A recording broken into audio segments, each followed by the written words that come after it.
Hey everybody, and welcome to Screen Geeks. And I forgot to do the intro the way I usually do. That's my bad. My name is Jay, and with me, as always, is Ralph. How you doing, Ralph? Doing great. How are you? I am doing all right tonight in Raleigh, North Kakalaki.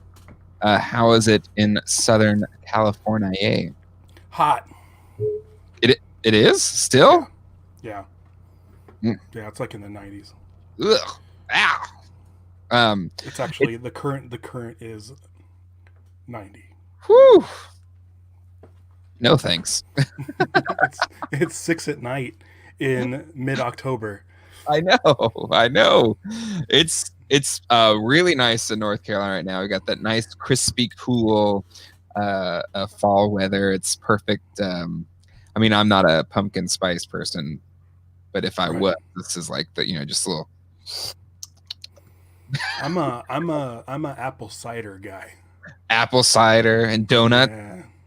or apple cider donuts. Oh, I got some like apple cider donut holes Mm. like a month ago at Dunkin', Mm-hmm. and they're really good.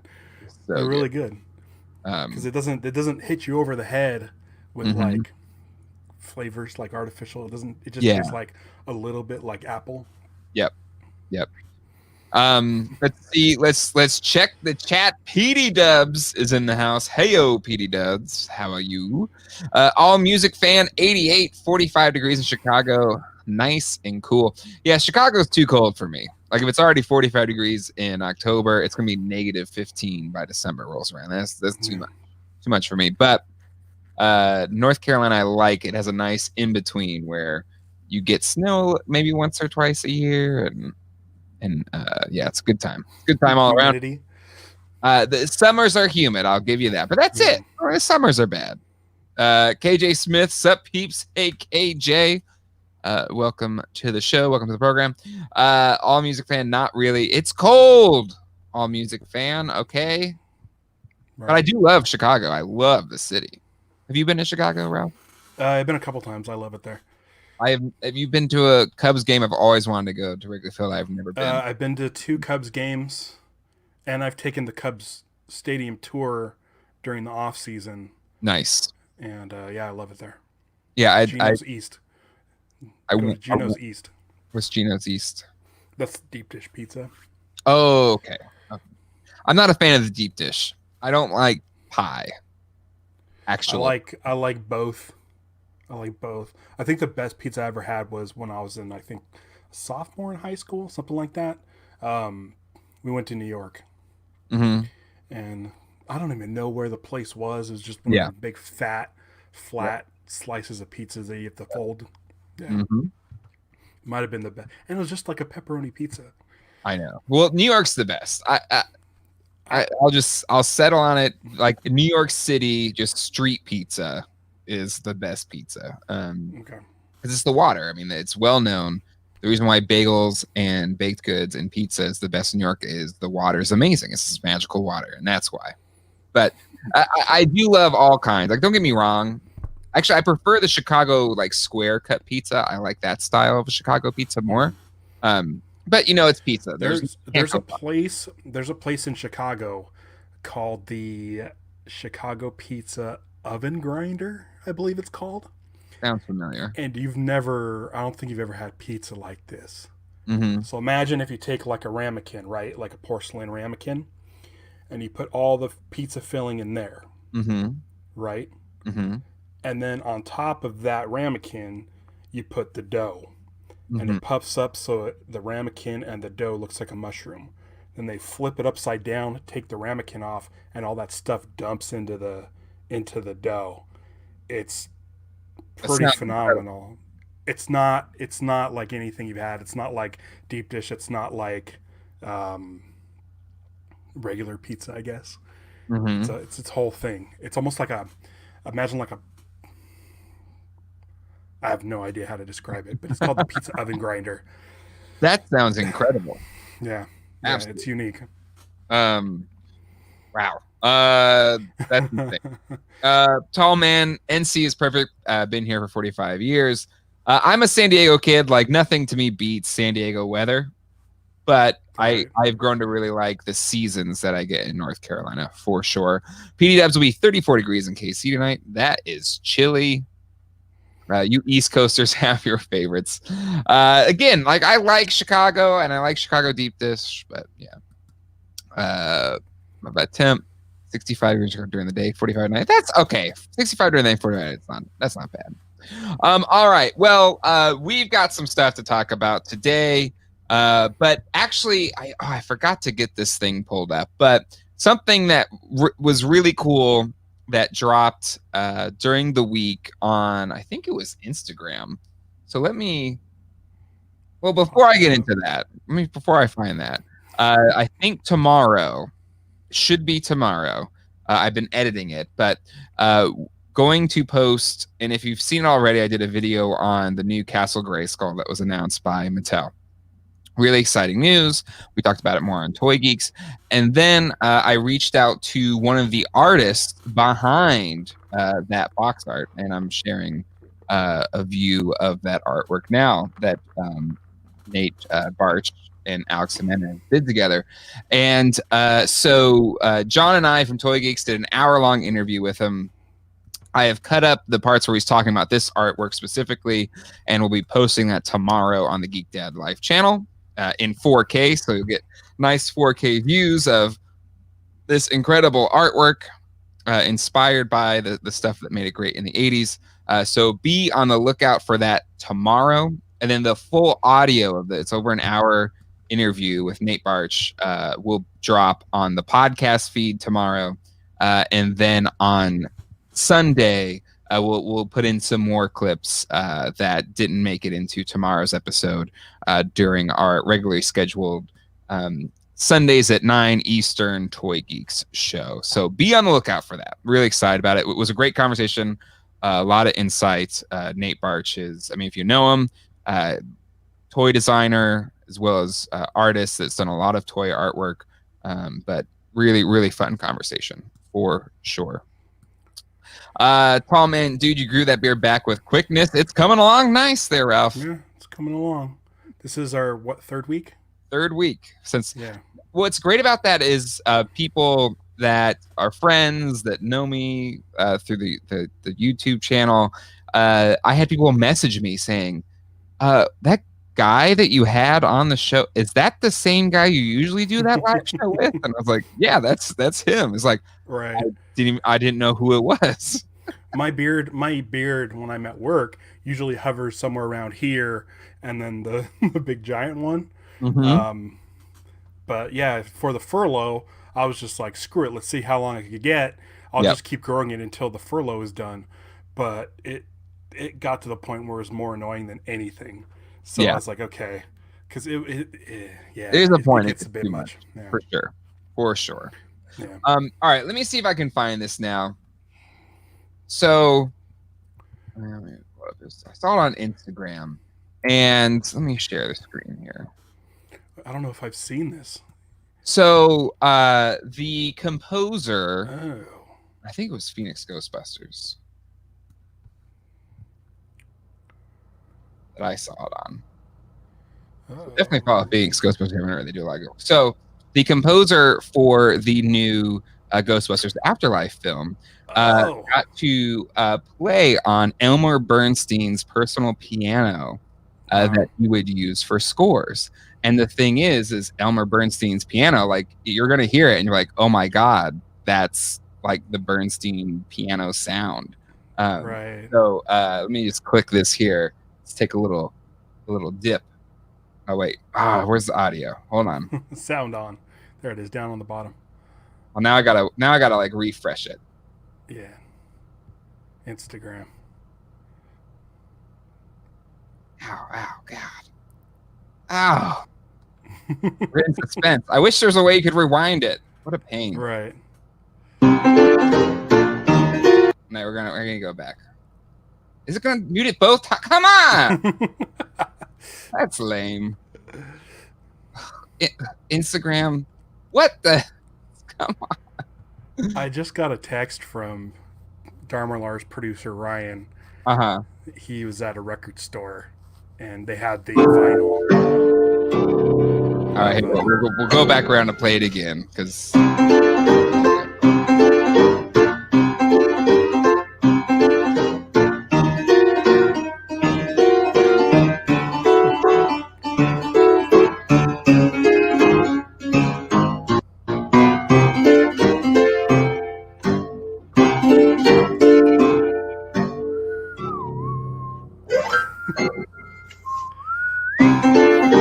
Anyways, it was so That's cool. great. And maybe it's a bit of a hint or a spoiler or whatever, but I really hope, because I think we've talked about it before on this show. One of the things, we're big fans of Ghostbusters 2, but the soundtrack just feels off when you compare it to the classic score of the first film. And one of our first episode that we did together was really talking about the Ghostbusters Afterlife score, when they announced this composer that was going to do it. So it's a really cool little video that hopefully is indicative of maybe what cues we might hear in this new film, which is just really cool. Yeah, we'll see. I mean, gosh, the movie's probably done. He's probably done the score. It's complete.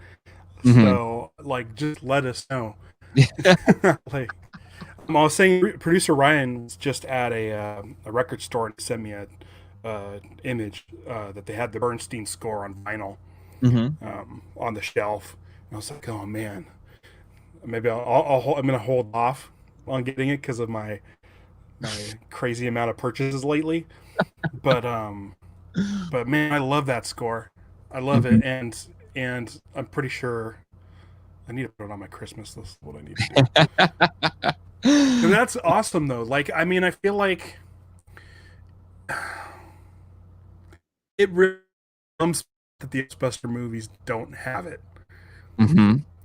Yep. including Ghostbusters 2. Yep. Ghostbusters 2, I've said it before, suffers Yep. from not having Elmer Bernstein in it. Mm-hmm. So, I mean, if you're going to hit, it's like the best way to hit that nostalgia button. I know, like, Giacchino does that a lot, like with his Mm-hmm. Spider-Man scores. Yep. For Spider-Man Homecoming and Spider-Man Far From Home, he opens it up with the classic Spider-Man cartoon theme. Yep. And then his score kind of has a little bit of that underneath, but he doesn't use it. But it's that Mm-hmm. thing that instantly puts you in that space. Like when Yep. you hear that, like, this is Spider-Man. Mm-hmm. And I'm excited to hear that again in Spider-Man 3. I don't even know if he's doing the score to Spider-Man 3. Mm-hmm. But I can tell you I'm excited about Spider-Man 3. It sounds like it's shaping up to be Ooh. quite the So movie. it, it it it has the potential to be, right, because Right. the rumors in the news is that yes, all three live action film Spider-Man are coming back for Spider-Man Right. 3, which kind of tips the hand that they're going for Spider-Man into the multiverse. Right. uh, But which, that's not even the like we know. Okay, so we know that Sam Raimi is directing the next Doctor Strange movie, yes. and Sam Raimi directed the original Spider-Man Mm-hmm. from 2001. Mm-hmm. Okay, so or I guess it was 2002. So anyway, the he's doing Doctor Strange Mm-hmm. into the multiverse. I think that's the name of the movie. So multiverse is being set up with Sam Raimi Yep. and Doctor Strange. It Mm-hmm. was announced, I think, this week as well that Benedict Cumberbatch is going to be playing Doctor Strange in the third Spider-Man movie. Yes. Yeah. So I mean, with ties to Sam Raimi and ties to Mm-hmm. Doctor Strange, it sounds like they're doing multiverse. And why wouldn't you get these other guys to play Spider-Man? And Yep. I almost feel like, okay, so if I'm an actor and I did a Spider-Man movie, Mm-hmm. and then all of a sudden along comes a reboot, and you're like, oh, well, that makes my Spider-Man movie Lifetime done. obsolete. Yeah. And then same with Andrew Garfield, did two of them, And then Mm-hmm. here comes Tom Holland. He's like, oh, now my Spider-Man's obsolete. I don't Mm-hmm. get to be that character anymore. Yeah. This is a chance to bring all of that stuff into the fold and Mm-hmm. make it all one universe and have them kind of matter within the MCU. Yes. And I think there was an announcement that Jamie Foxx is going to be returning as Yes. Electro. Mm-hmm. And I haven't seen Amazing Spider-Man 2. I heard not good things about it, and I heard not good things about Electro. That Yeah. He being was, said, yeah. Yeah. with Kevin Feige and Sony Mm-hmm. and what they've done with these Spider-Man movies, the last two, it's going to be a really good way of redeeming some Mm-hmm. characters. Yep. No, Um, I agree. And to me, like, I actually liked Amazing Spider-Man. I liked the first one.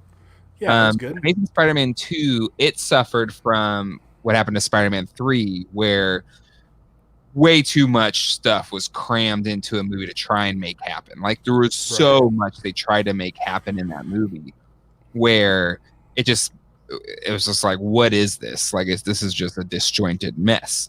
And it kind of, if they would have scaled it back, use Occam, just like cut off a lot of this excess. I think it could have been a good movie, but it had it had Electro, it had not Hobgoblin, but I mean New Green Goblin, uh, it had Death of Gwen Stacy, it had Rhino, Rhino?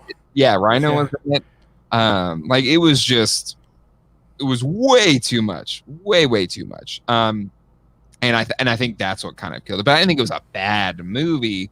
Yeah. It was kind of bad, but it just, anyway, that's kind of my thoughts there, because I did really dig the Gwen Stacy Spider-Man kind of thing that they had going on with that made it different from the previous. But yeah, no, I'm really excited about it, and Yeah. it does have so much potential, and Yeah. it's also kind of it's risky on one hand because the animated Spider-Man Into the Multiverse was incredible. Like, Right. not only one of Right. the best comic book animated films, just one of the best comic book films, period, and one of the best animated films ever. Period. Just amazing. Well, one of the things is you can do a Sinister Six movie Mm-hmm. without having to go and reset a bunch of characters. Mm-hmm. You've Yep. already done. You can have Doc Ock, and Mm-hmm. you can have Electro and Sandman, and all these other characters from the different franchises. Lizard, I like the Mm-hmm. Lizard. I think it was in Spider-Man, Amazing Spider-Man 1. Yep. So it'll be a nice way for them to be able to not have to rehash the origins of all these characters Mm-hmm. and use these actors to like insert the Sinister Six Mm-hmm. against Spider-Man. Yeah. I mean, Vulture. I mean, you could have Alfred Molina, Yeah. and you can have Michael Keaton Mm-hmm. like on the same team. Like, how Oh, cool would that be? so cool. Or Willem Dafoe. Yes. Like Yes. you can do this stuff like without having to tell all the origins, because like Mm-hmm. Batman, like the Schumacher Batman movies where they started getting too many villains, you have to Mm-hmm. explain how those Yes. villains became those villains. Exactly. This way you don't have to explain any of that. Mm-hmm. Everyone's seen Sam Raimi's trilogy. Yep. Almost everyone has seen the Amazing Spider-Man series. Mm-hmm. You're set. Just Yeah. use those characters. You don't have to explain them. Yeah. Plop them right in. Sinister Six. Yeah. I know. That's I what agree. I'm saying. I will co-sign it, stamp it. Yeah, I think Right. that would be amazing. Because Yeah. again, yeah, the Alfred Molina Doc Ock is amazing. I mean, And then they can take him and put him in a more comics accurate outfit. mm-hmm. Like, because I feel like when Sam Raimi was doing Spider-Man, he got the Spider-Man suit right, Mm-hmm. but I think maybe the studio shied away from making the villains Mm-hmm. look just like the comics. Like Green Goblin didn't look like the Green Goblin. He didn't have like the Yep. purple suit. Mm-hmm. Doc Ock just had like a kind of a trench coat Yep. and maybe round glasses. Yep. But I feel like by the time they got to Spider-Man 3, Sandman looked like Sandman just because he had the black and green striped shirt. Yep. So, I mean, It would be cool to bring these people into the fold, but make them look more like Marvel Cinematic Universe, which is Yes. fairly screen accurate, Yes. comic accurate costumes. Mm-hmm. So, I mean, the possibilities are endless. We're gonna get that trailer. We're gonna get that first trailer, and the button at the end of the trailer is either gonna be Tobey Maguire or one of the old villains. Mm-hmm. And we're gonna freak out, and that's all that's gonna be on the internet, are screenshots of that person and animated gifs of someone coming out of the darkness and revealing themselves. Mm-hmm. It's gonna be awesome. Like Oh yeah. I think that's the best way to do it, because when they said they were gonna do the Andrew Garfield Spider-Man, I was like, but we just did Tobey Maguire. Yeah, it wasn't that far. Yeah, it was like what, a couple of years. It wasn't that far off. Right. And the thing, like I've said this before, I'm a huge Green Lantern fan, and Mm-hmm. since the Green Lantern movie came out, Mm-hmm. there's been two Spider-Man reboots. Because Uh-huh. Green Lantern came out 2011, and Andrew Garfield started in Mm-hmm. 2012, and Mm-hmm. then Tom Holland, and Mm-hmm. then not to mention Into the Multiverse. Mm-hmm. So it's like, oh my gosh, like Or into the Spider. it's Yeah, that's what it was. But, oh yeah, Into the Spider Verse. yeah. Yeah, so it's kind of like Spider-Man's always trying to find its footing, and now it has, and then it's nice that they're Mhm. gonna be acknowledging those other movies. So So excited. is there a bit of, do I sense a bit of jealousy in the undertones of your voice there that They're Spider-Man has gotten so much, but Green Lantern, nerfing? right. It's tough. As a Green Lantern fan, it's tough Mm-hmm. because I mean everybody loves Spider-Man, so that makes it easy for them to just like, oh, we'll do more Spider-Man. And Sure. mostly with Spider-Man, the reason why they did the reboot was because Sony owned the rights to a Marvel character, like Exactly. the most They famous have Marvel to. character, Yeah. and they didn't want to have it slip from their fingers. Yeah. It's every, Um, is it every 7 years or something like that? I don't know. something I don't know, but with them teaming up with Marvel was the best thing they could do. Like Oh remember yeah. when we saw Spider-Man in that Civil War trailer Oh, and everyone went crazy. yeah. And Um, and what happened when there was the short breakup and everyone's like, no. right, right. But yeah, I mean, it's they don't want to get rid of it, so that's a plus. Warner Brothers has owned Green Lantern forever, and it's not like No. it's not one of the most famous. It's not Spider-Man. Everybody knows Spider-Man. Yeah. So it is a little tough because in 2011 we had our shot. Our Mm-hmm. shot was finally like, okay, now the world is going to see what Mm-hmm. Green Lantern is, and the studio got in the way. Mm-hmm. They slashed the budget insanely. Mm-hmm. They got rid of the whole third act and condensed it down into like 2 minutes, and Mm-hmm. it just got completely squashed. Yeah. Not Ryan Reynolds' fault. I thought he was great as Hal Jordan, Mm-hmm. and I've said it before where I wish since then he didn't make fun of it so much, because he's had his chance to redeem a character that he played once that should have like I can't even believe Deadpool made it on screen to begin with, Mm-hmm. and the way they did it was so messed up. In Wolverine Origins, Oh they yeah, it was garbage. Absolutely garbage. completely did an awful job on Oh, Deadpool, and he was lucky enough to revive that character and mm-hmm. show people like what it was. He was able to show Deadpool, this is what Deadpool really is, Mm-hmm. and people loved it. And he made a sequel. Like he's gotten to make two Deadpool Mm-hmm. movies, And which more to after come. watching, You know, yeah, and after watching Wolverine Origins, you wouldn't have thought that would happen. no. I remember So in the theater, I was like, "What is this? right, What is right. like the reveal of him with that?" And I was just like, "What the hell is He's this?" the merc with the mouth, and they sewed his mouth shut. Yes, Like it's insane. it's so bad. Um, so But yeah, for me in 2011, like being a Green Lantern fan, like Ryan Reynolds was at Hall H. I was in a Hall H. A little kid mm-hmm. came up and asked if he could say the oath, and he said Mm-hmm. the oath, and it was like, oh my gosh, like this is it. We're finally getting our movie. Yep. Warner Brothers messed it up, and then just buried it. But the problem is Mm-hmm. Ryan Reynolds. made fun of it in Deadpool 1, made fun of it in Deadpool 2, and it's like, dude, you're killing us fans of Green Lantern. Mm-hmm. Meanwhile, you're getting to make two movies of a character that should have been dead also, and it's like, oh my gosh, don't you see what you're doing? Yeah. Yeah. You know. Um, so it's been so long, and then in the comic book side of things, Green Lantern is down to one book. In 2011, there was, I think, at least 4 Green Lantern books. There's Mm-hmm. Green Lantern Corps, Red Lanterns, and Green Lantern New Guardians. So this is like, Green Lantern was huge, and it Yeah. just got squashed. So now we're at the point where even DC Comics barely promotes Green Lantern at all. Which is nuts. Yeah, That's it's nuts. it's it's really a bummer. It really is, and it just, it sucks.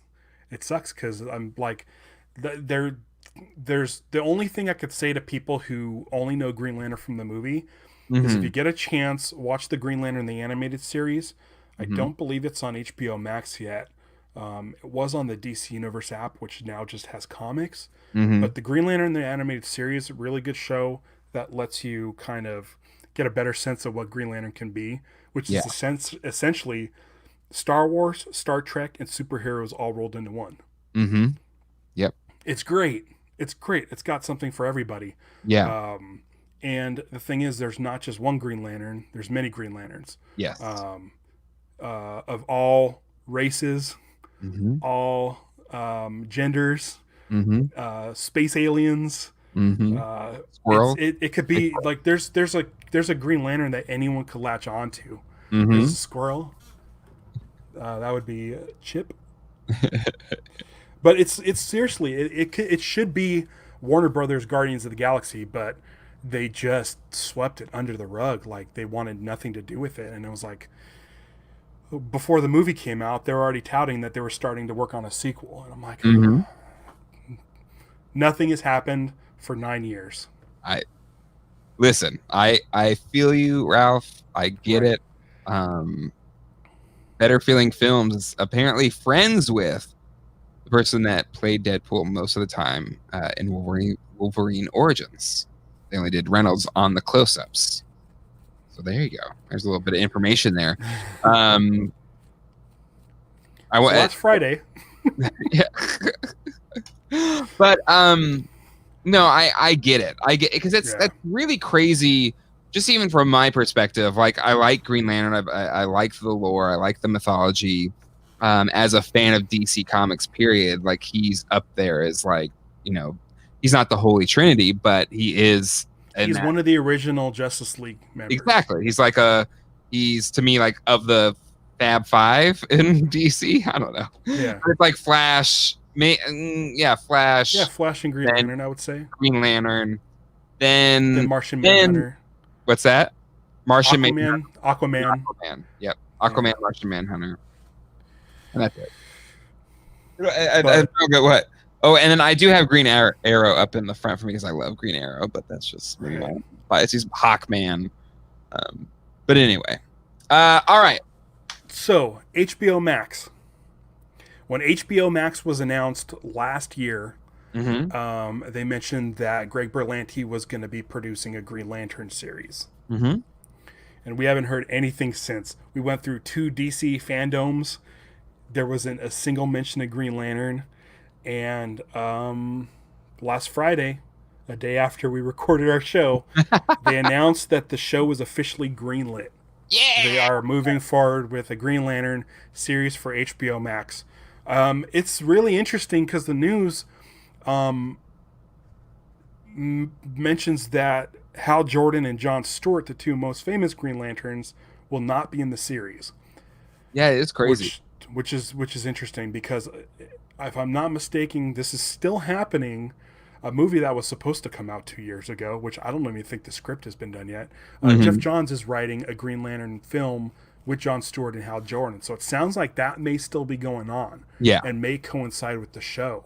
Mm-hmm. The show, I guess, is going to take place over the course of many centuries, Mm-hmm. which leads me to believe it's either A, an anthology series, Mm-hmm. or B, it follows a Green Lantern that can, like, age that long. Sure. Yeah. But it does mention in the press release that we're gonna get Sinestro, Guy Gardner, Kilowog, Jessica Cruz, and Simon Baz, who are two they're like less than 10 years old each. Mm-hmm. They're newer characters. Yep. And then Alan Scott, the Yes. first Green Lantern from the 40s, from 1939. I'm an Alan Scott fan. If I have to pick my one Green Lantern, Right. I just love his style. But what's interesting is his storyline doesn't coincide with the Green Lantern Corps. Exactly. So that'll be interesting to see how that works. I know there's an Earth 2 Alan Scott, and he is a gay character. And I know Greg Berlanti himself is gay and likes to put it and do a lot of inclusion into his shows. So I could see them going that route. Yeah, this is really interesting. Guy Gardner is from Michigan. He's a football player, and he's kind of an a-hole. Yeah, I've never been a Guy Gardner fan. He's kind of right. Yeah. Yeah. But Simon Baz is a newer character. He's Muslim American, and he has struggles with people coming down on him because of his race. Yeah. Jessica Cruz is Hispanic, and she has a lot of anxiety and depression. She spent 3 years living in her room because she saw friends of hers get murdered in the woods. Yeah. So she has a lot of sort of I don't know how to phrase this, but I'm just gonna say anxiety. Yeah. And then you have Sinestro, who is the greatest Green Lantern of all time. Sinestro, he may be the focal point. What's that? Right. He's like, if you watch Tron or something like that, where there's Clue, and Clue always talks about the perfect system, and I'll do anything it takes to make the perfect system. Yeah. That's kind of Sinestro. He kind of rules with an iron fist. He's really good at being a Green Lantern, but he maybe presses his thumb down a little too hard on people. So he as a Green Lantern, he would be more of what I guess you would say an anti-hero, but he pretty much becomes full-on villain once he's sort of banished by the Guardians. Yeah. It would be interesting if they focused on him. Yeah. It would be compelling. It would be compelling. Right. Because he's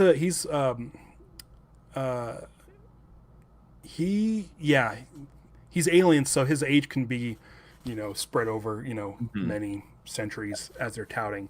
It will be interesting to see.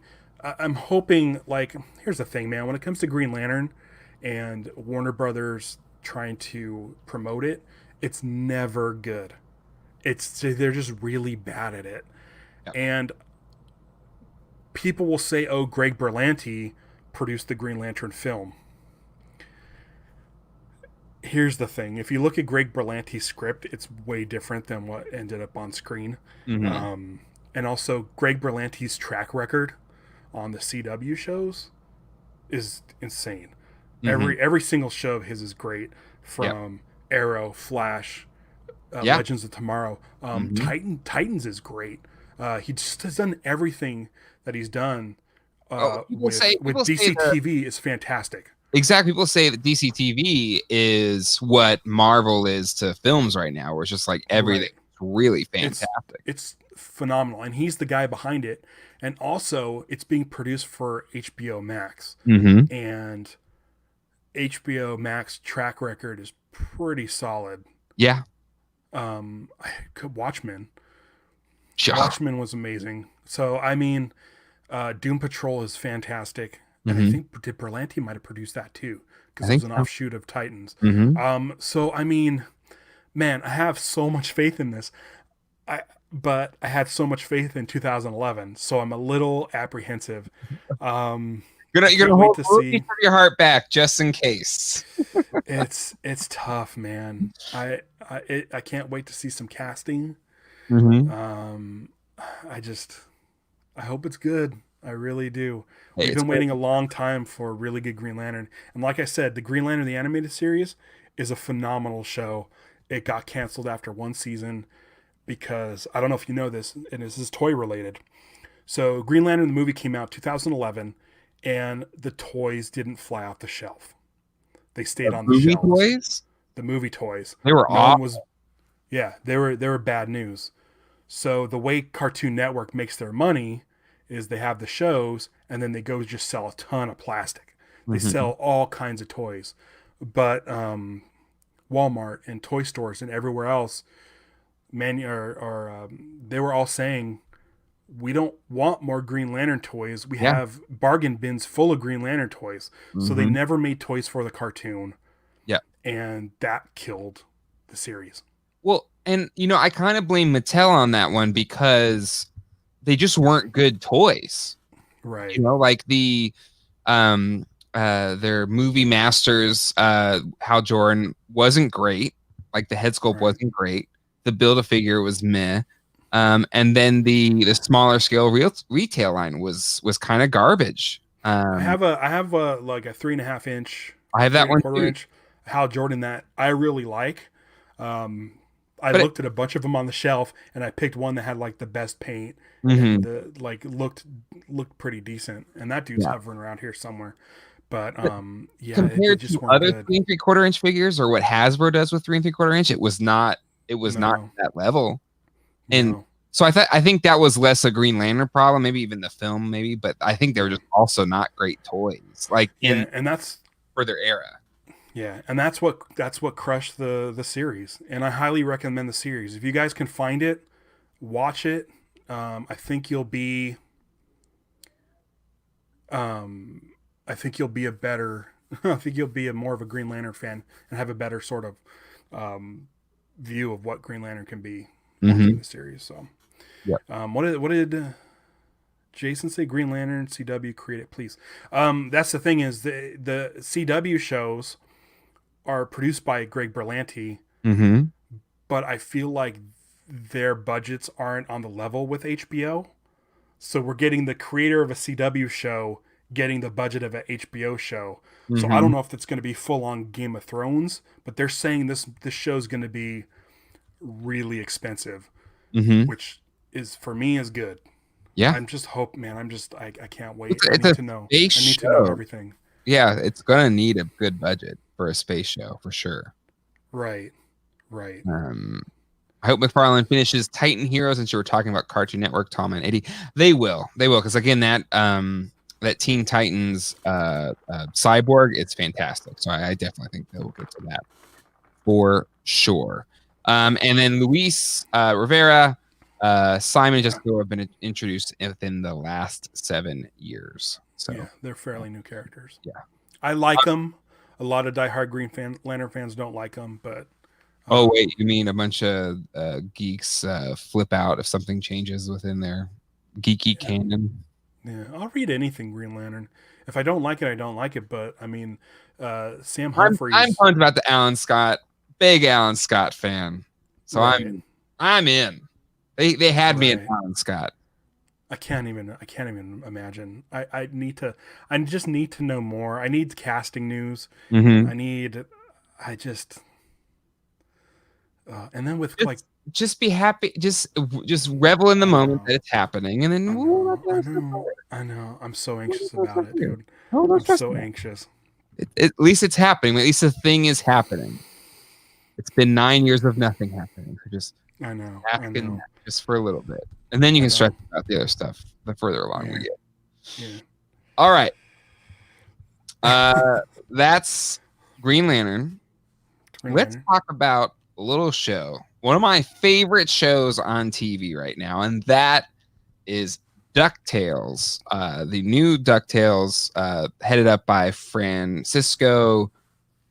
I'm blanking on his last name, Agones or something like that. Anyway, they do a great job.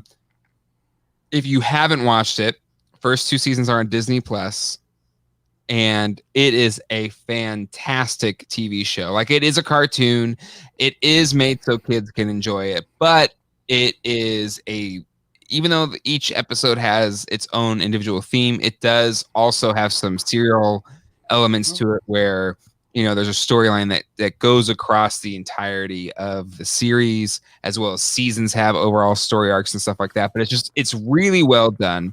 If you were a kid that grew up with Disney Afternoon, they've essentially created a kind of Disney Afternoon universe where everything that you love from Disney Afternoon exists within the same universe. So, and it was only slightly implied as so. And the big kind of connecting factor of that when we were kids was Ducktales and then Darkwing Duck.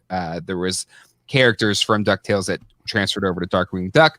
A lot of that was instigated by Tad Stones, who was a big producer with Gummy Bears, through Ducktales, through Chip 'n Dale Rescue Rangers, and then he was the showrunner for Darkwing Duck. Brought along Launchpad as well as Gizmo Duck.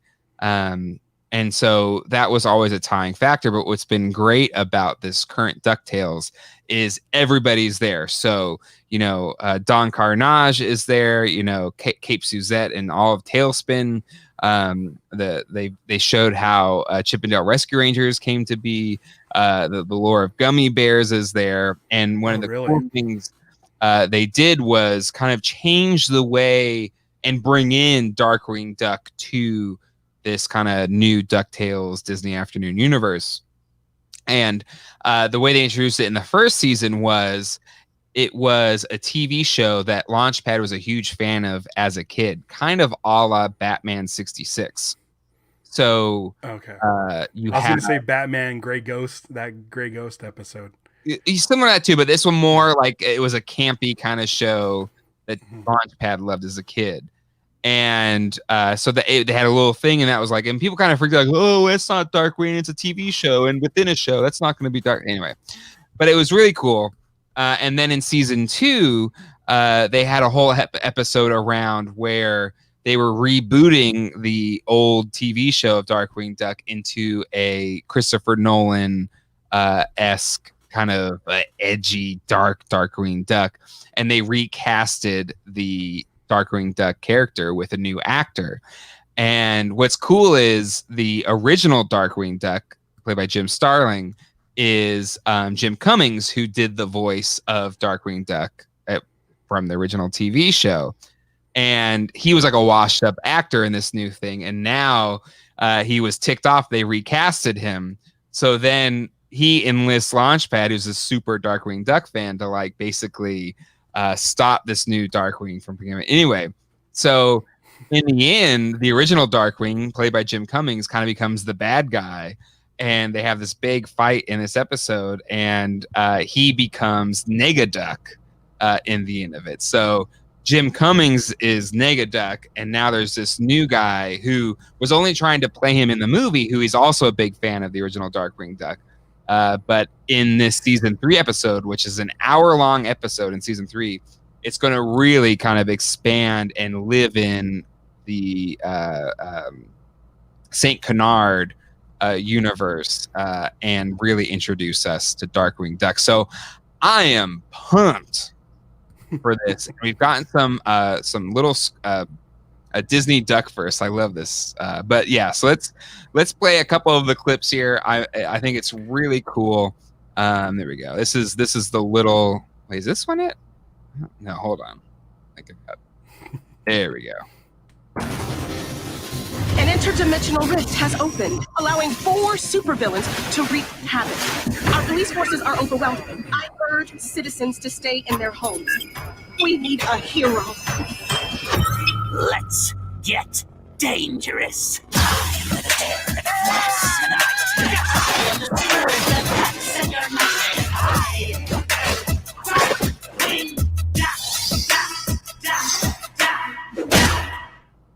So really cool, really exciting stuff there.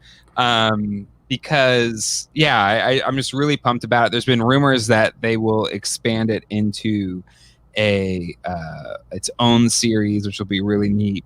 And again, if you haven't watched it yet, maybe because you think it's a kid's show, no, it's a really good show. I think I can't remember the article, but it was after Game of Thrones went off the air, and it was one of the TV, I don't know, Vanity Fair, something like that, where they're like, no, DuckTales is just as good as Game of Thrones. Like, so that I put it in that esteem. It's a really good show. Really, really good. And they posted another clip. I think it was on EW with Launchpad, and Launchpad was casted.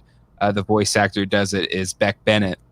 Yeah, he does a really good job as Launchpad. And then you also have what's his name? Ben Schwartz does Huey.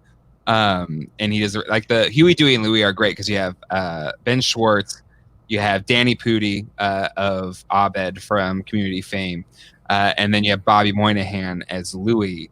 And Bobby Moynihan's Louie is amazing.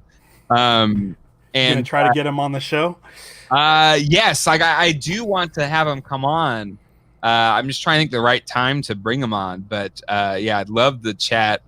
You know, people maybe would want to chat to him. I've talked about his SNL characters before, but I love just like, no, I want to talk about Louie, man, because I freaking love his take on Louie. It's so funny, like absolutely hilarious.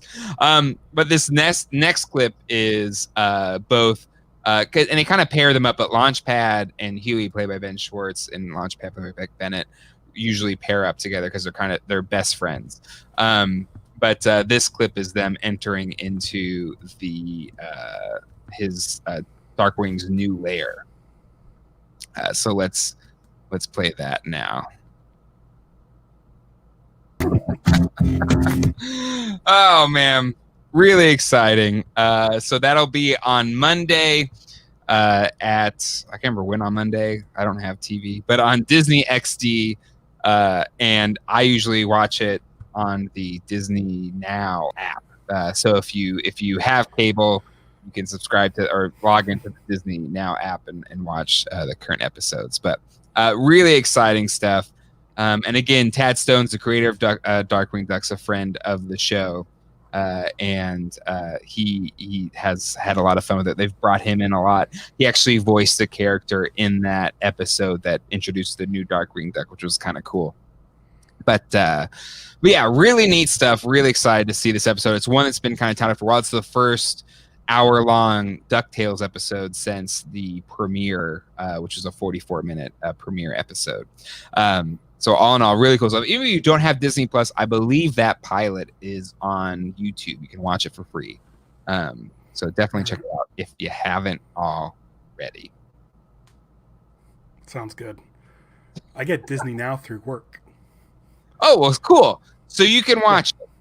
Yeah, I can watch But it. honestly, I kind of highly recommend watching the series, like, and don't just jump in. I mean, maybe do it and then jump back in, but there'll probably be a lot of things. This Gizmo Duck is also prevalent throughout DuckTales, and Gizmo Duck is played by Lin-Manuel Miranda, which is awesome, of Hamilton fame.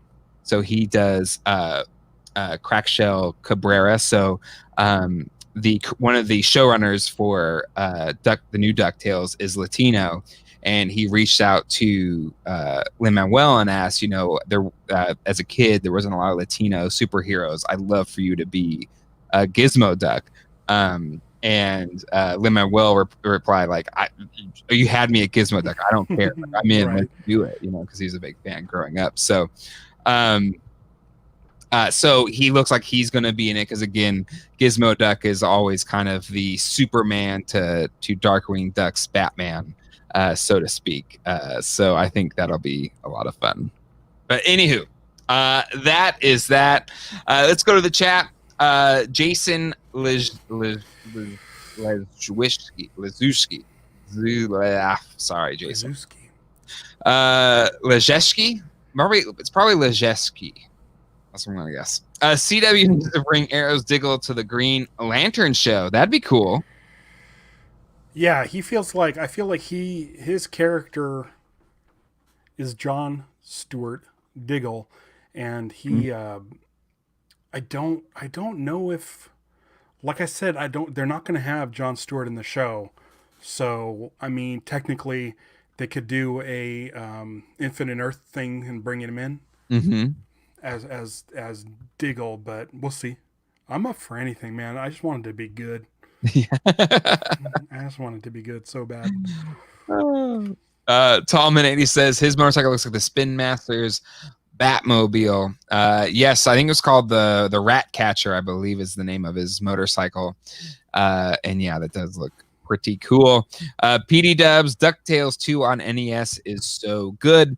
If you're a big fan of that, I believe one of the famous scores from that is the Moon score, which was heavily featured in season 2 because they brought in the Moon people into the series in season 2. Let's see, Tallman 80. I need to check that out. I watched DuckTales in the 80s. All those characters were great.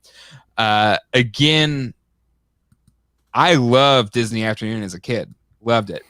The new DuckTales is, well, if you go back and watch the old ones, it is one of the rare reboots that's way better than the original. It's that good, ladies and gentlemen. Yeah, it's just fantastic. David Tennant of Doctor Who fame is Scrooge McDuck. Just really good, really good. All-star cast, like so many great voice actors. Yeah. I'm blanking on her name. Oh God, what's her name? Anyway, there's a lot of good people. Let's see, Luis Rivera. I freaking love the Darkwing Duck teaser. Yeah, it looks really good. Really good. All right, well, we're coming up on the last 8 minutes of the show. Ralph, any final thoughts as we repost? I was thinking about you mentioned that Darkwing Duck was an hour long episode. Yeah. And I was trying to think of any other animated series that were an hour long, and I can't think of anything. But I found out this week that the Invincible series coming to Amazon Prime is an hour long series.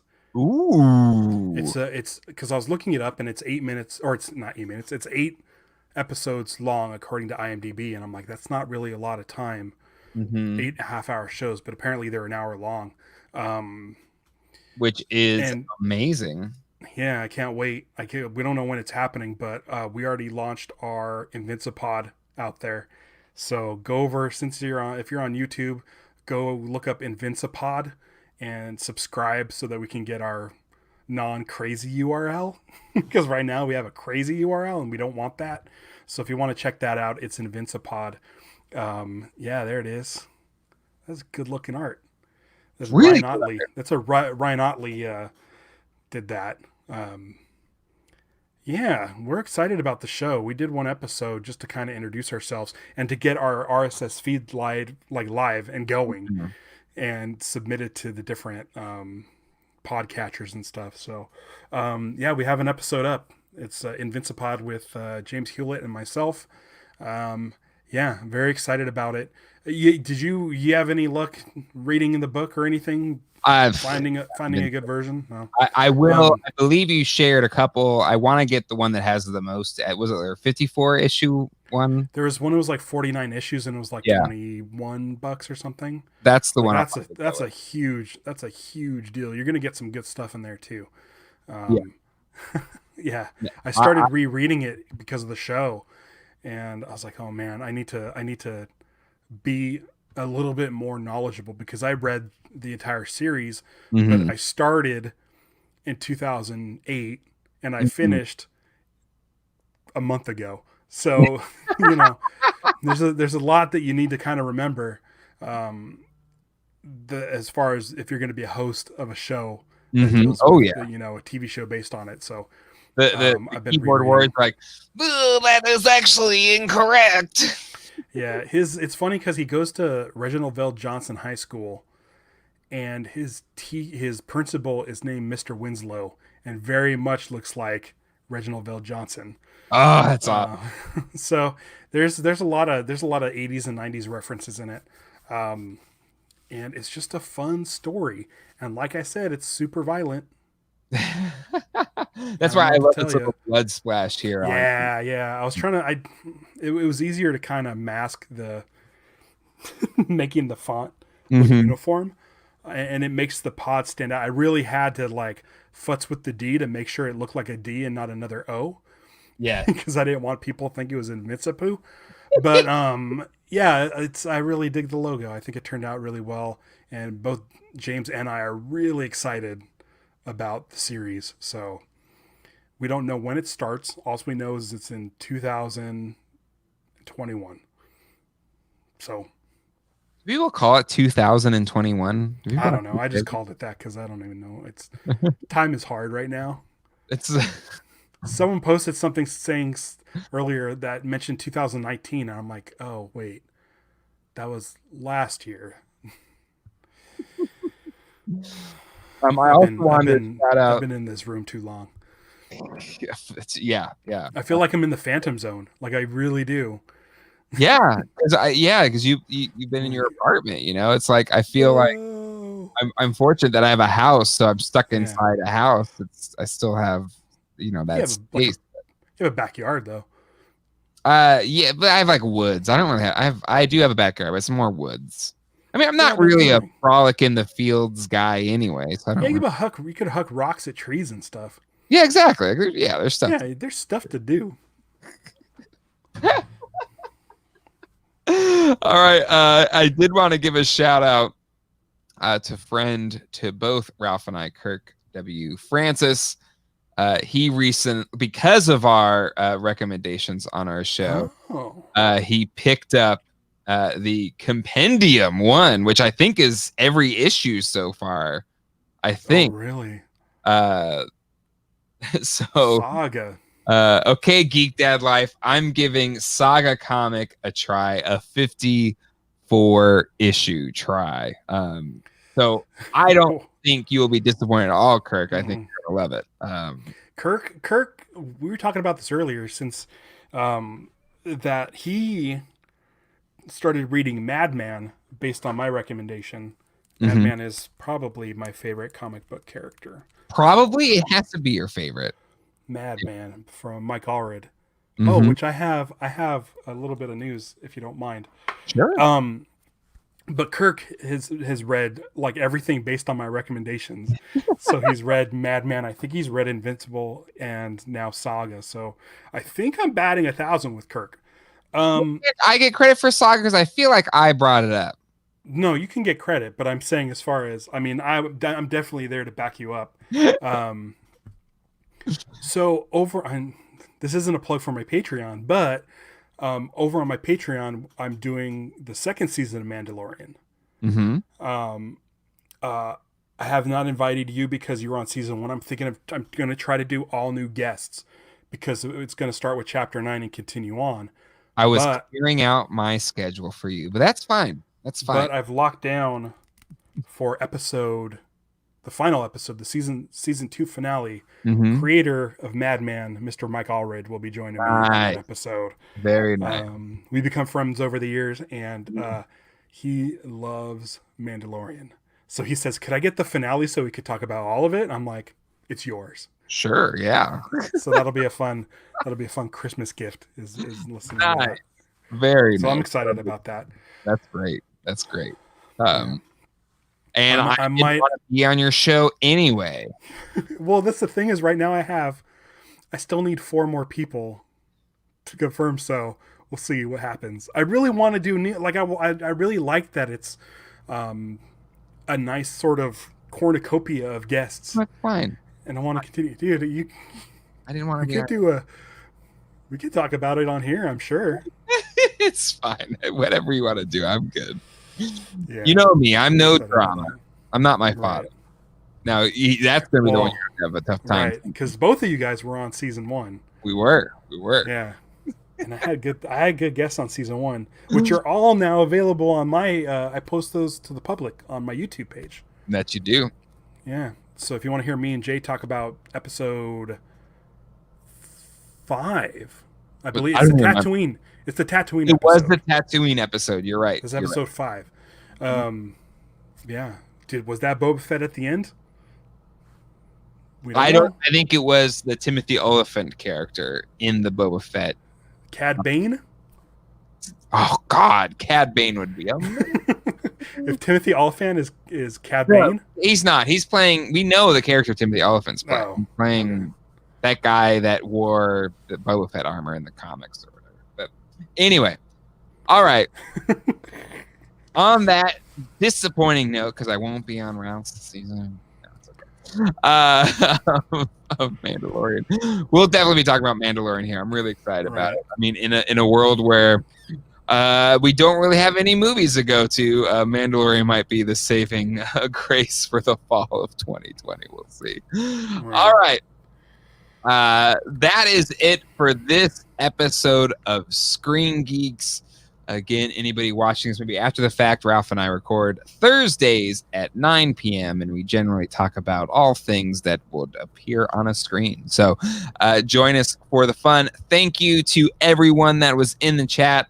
Some newer voices today: Jay Griffiths, Jason. So yeah, some newer people. Better Feeling Films, and to all those that are our regulars, thank you for coming back as well. Hope to see you all next week, and until then, hasta luego and goodbye. Watch Green Lantern, the animated series.